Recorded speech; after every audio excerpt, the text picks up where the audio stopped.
Hey everyone, welcome to the Craftomatics channel. Today I'm going to show you how to make a blanket just like this one using an easy soft wave pattern in double crochet. The blanket that I'm showing you here is made with Loops and Threads Eco Brights yarn, which is made with 100% recycled plastic, which I really like. And you can see it's nice and striped, and it's just a really soft, easy pattern that gives a little bit more interesting than just straight double crochets. So, to make this pattern, you're going to need your yarn in however many colors you want, or even just one color. I am using Impeccable in pale gray and coral today. These are just some scraps that I had left in my stash. You're also going to need a crochet hook in whatever size really you want and whatever size fits your yarn. I am using an H hook, which is a 5mm, and then you're going to need a pair of snips, and at the end you'll need a tapestry needle to weave in your ends. Let's get started. You're going to make a slip stitch. I like to leave about a 4, 5, 6 inch tail, and I make my slip stitch by making an X with my fingers there, going across, around, and then there's my X, and then I'm going to cross over in the back like that, and when you take it off your fingers it kind of looks like a pretzel, and you're going to take your hook and go in and then up, so it's on top of this one, underneath this one, and on top of the rest, and then just grab your two tails and pull. When you start with your slip stitch, remember you want it to be nice and snug up against your hook. So to begin this pattern, we're going to start chaining, and you can chain any multiple of 12 that's going to work. Remember to keep your chains really loose because you're going to have to work into them.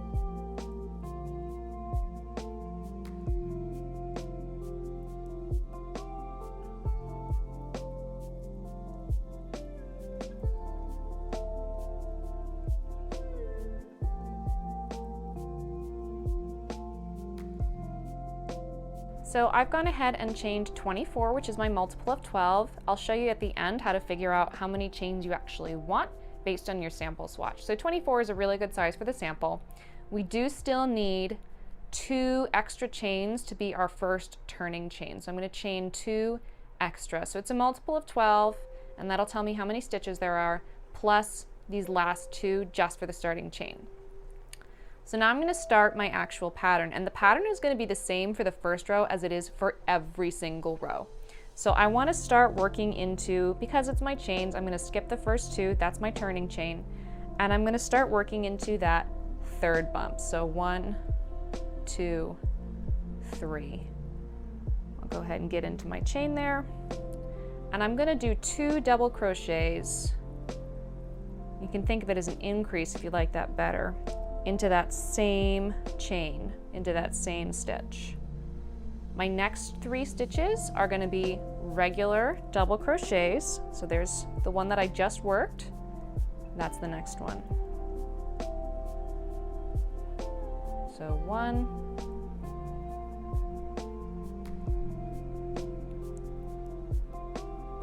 2,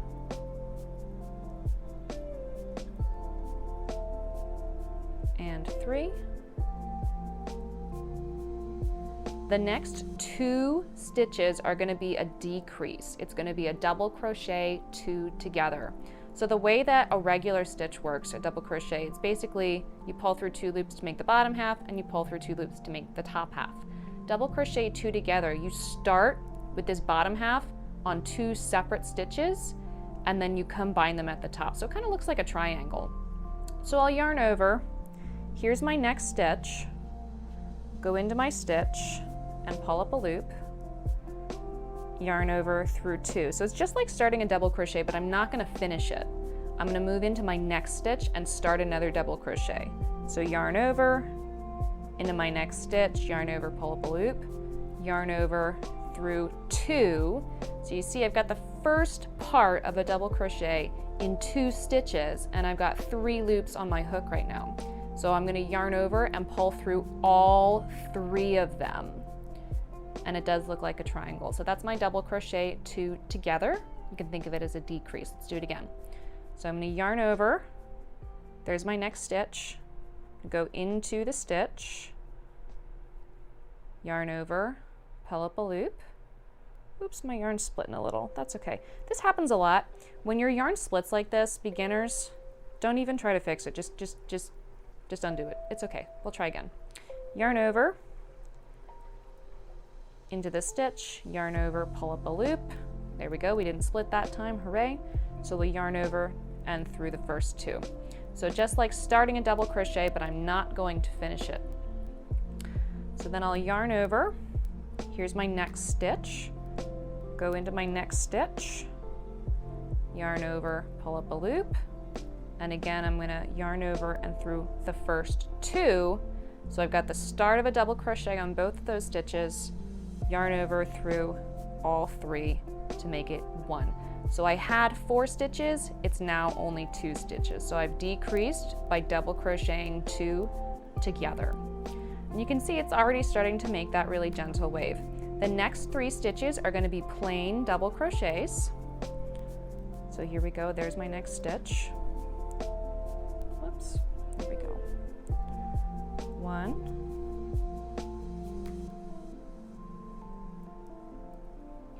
2,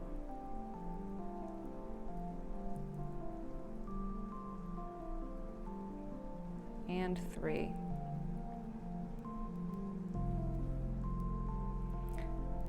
So that was the bottom, and now I'm kind of in the middle, so I'm going to make it go like this. The way I'm going to do that is by doing 2 increases in the next 2 stitches, just like we did at the beginning. So I'm going to work a double crochet into my next stitch, and then I'm going to work another double crochet in the same stitch. So I'm doing 2 double crochets in the same stitch, and that's what's going to create my increase because I've got more stitches here. I'm going to do that again into the next stitch. So 1 double crochet, and then another double crochet in the same stitch. And that's what makes the curve across the top. So we've now seen the entire pattern. Basically, it's increase for the first stitch, 3 regular double crochets, 2 decreases or double crochet 2 together, 3 regular double crochets, and then 2 increases where you're going to make 2 double crochets in the same stitch. So we'll do the whole thing again, and that'll take us to the end of the row. So working into our next 3 stitches, 1 double crochet. 1, 2,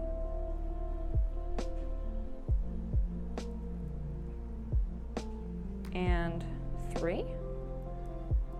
Okay, so we did our 1, 2, 3. And by the way, if you lose track, you can kind of just open it up like this and see 1, 2, 3. Double crochets are a lot easier to count than singles, so you can kind of just grab them, 1, 2, 3, and I can see, oh, there's my increase, 2 in the same stitch. And if you need to put your work down, pull on this loop, just make it as long as you want it to be, and just walk away. So we're going to keep going for now. So I did my increases, and then I double crocheted 3, so it's time to do some more decreases. So double crochet 2 together. So working into the next stitch, yarn over, go into the stitch, pull up a loop, yarn over through 2. Into the next stitch, we're not done yet, yarn over, into the next stitch, yarn over, pull up a loop, yarn over through 2, yarn over through all 3. So that's 1 double crochet 2 together. We're going to do it again. Yarn over through, whoops, there we go, through the stitch, yarn over through 2, yarn over into the next stitch, yarn over, pull up a loop, yarn over through 2, yarn over through 3.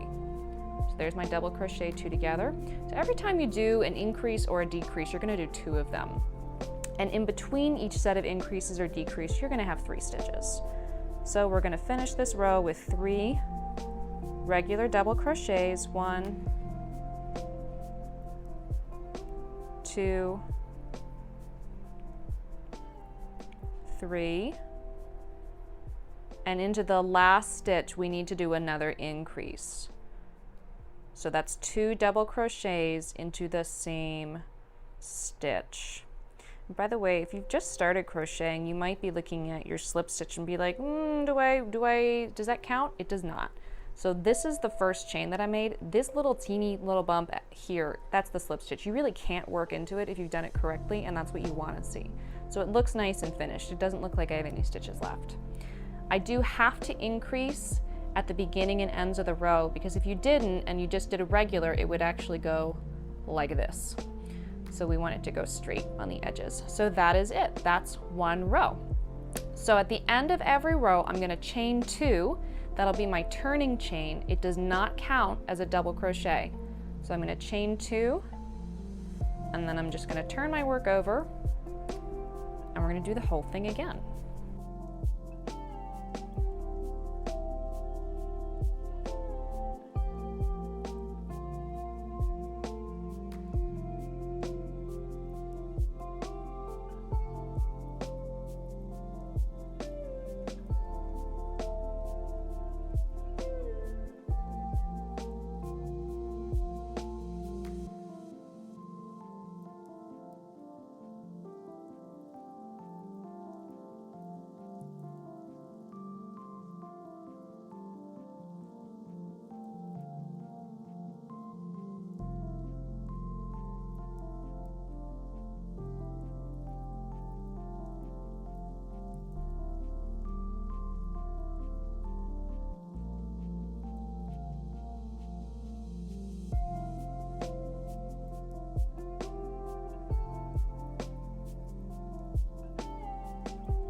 And in my last stitch I need to increase, so be careful because I've got a turning chain here.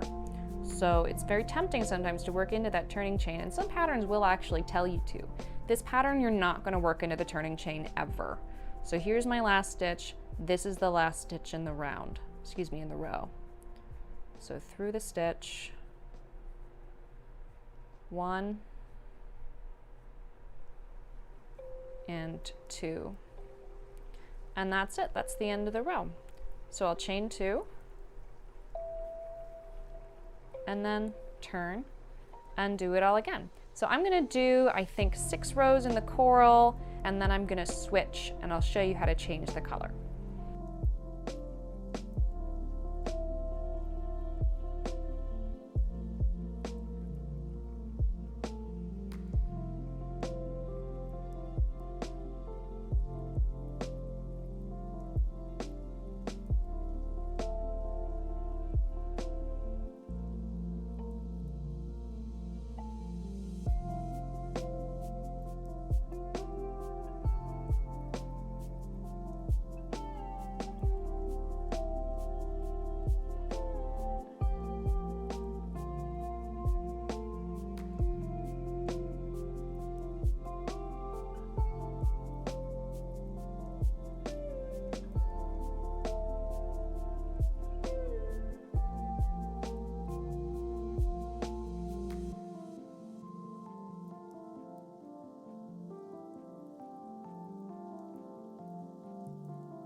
Okay, so I'm almost finished here with row number 6, and I can see 1, 2, 3, 4, 5, 6 rows.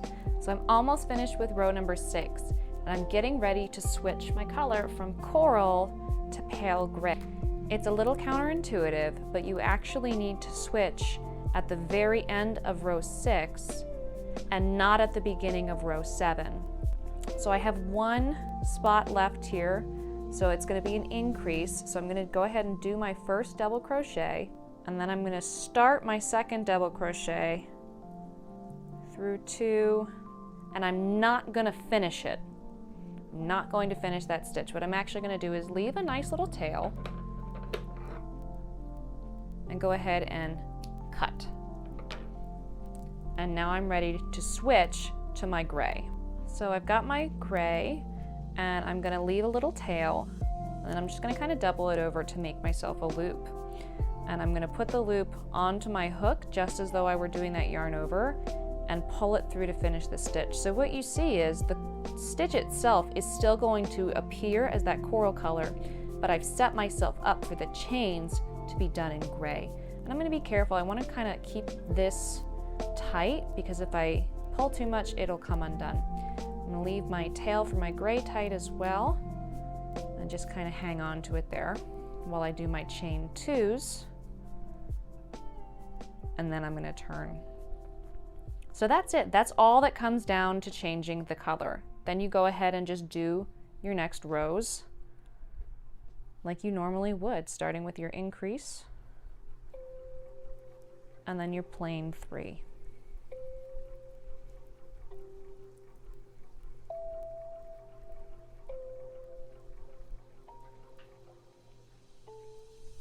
And that creates a nice clean color change. If you want to, you can weave these in by hand later using your tapestry needle.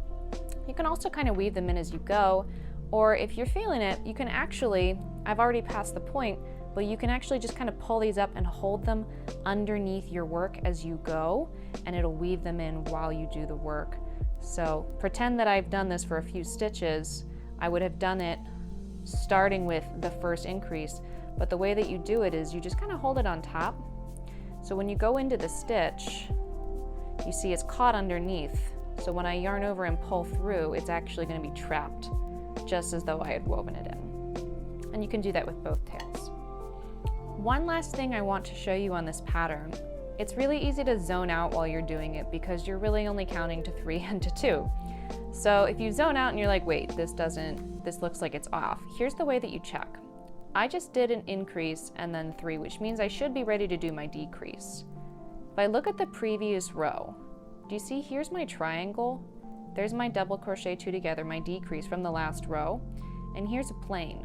That's exactly what I want. My decreases should start and be half in a plain and half in the decrease from the previous row.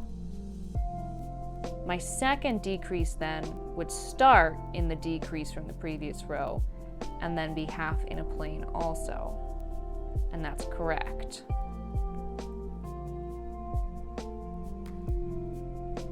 Then I'll do my plain 3.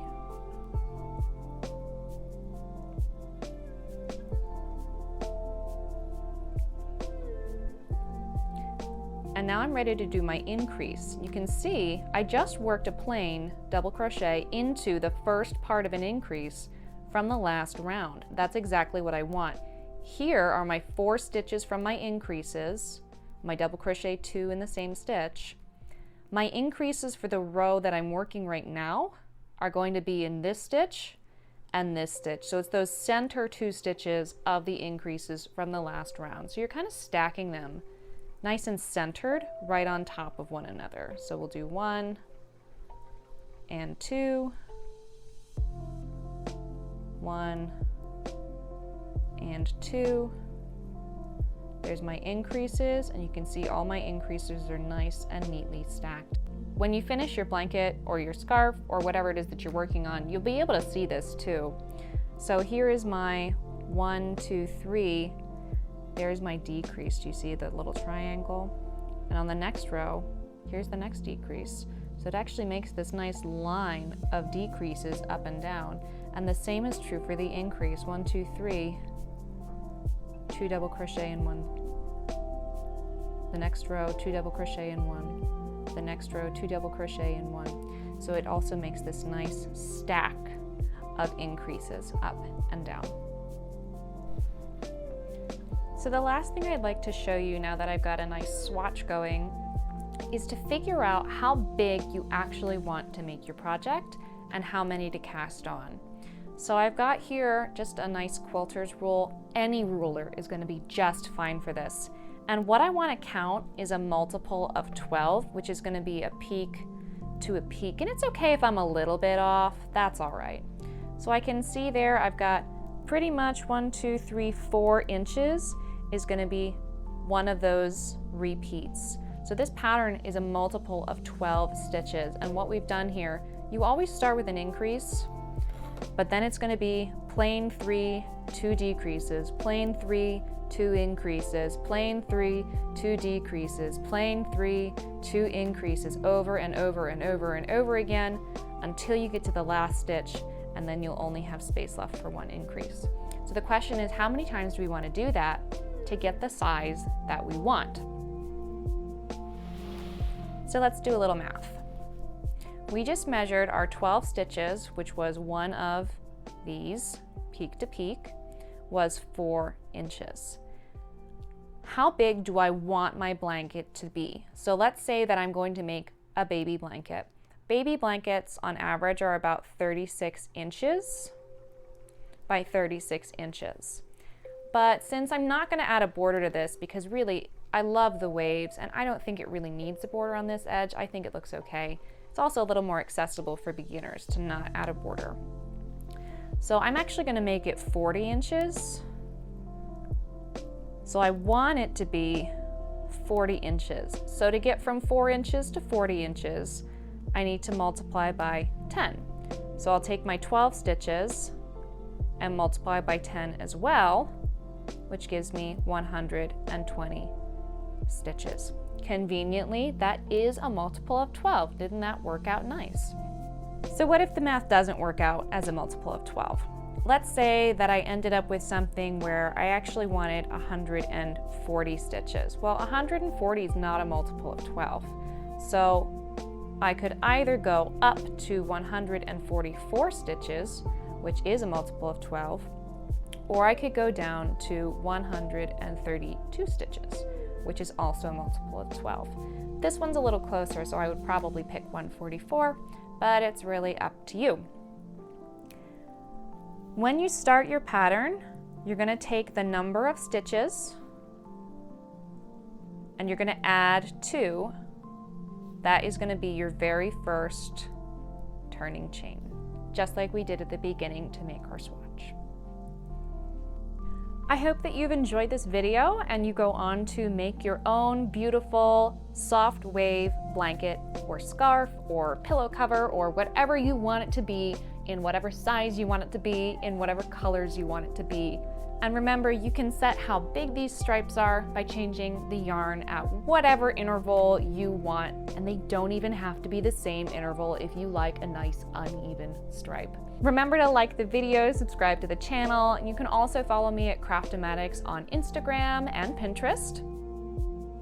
And don't forget to check out the Craftomatics website at www.craftomatics.com, where you'll see an entire blog post just about this blanket, including just a couple of additional tips, tricks, and things for you to consider. Until next time, friends.